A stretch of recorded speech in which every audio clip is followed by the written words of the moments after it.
चिन्ता केही छैन येशू साथैमा। हो हो पिर चिन्ता केही छैन येशू साथैमा। बजाऊ मादल साइलालाई मै भाछु कम्मर। ख्रीष्ट येशूलाई यो जन्म छ पहिलो नम्बर। अँधेरी रातैमा अँधेरी रातैमा पिर चिन्ता केही छैन येशू साथैमा।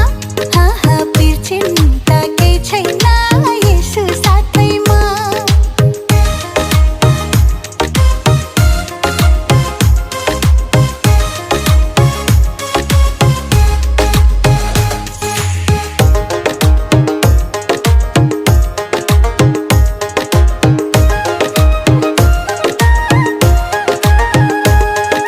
क्रुसको भारी बोक्नलाई लौ धेरै गाह्रो छ। तर मलाई त्यही क्रुस बोक्नु नै प्यारो छ। अँधेरी रातैमा अँधेरी रातैमा पिर चिन्ता केही छैन येशू साथैमा।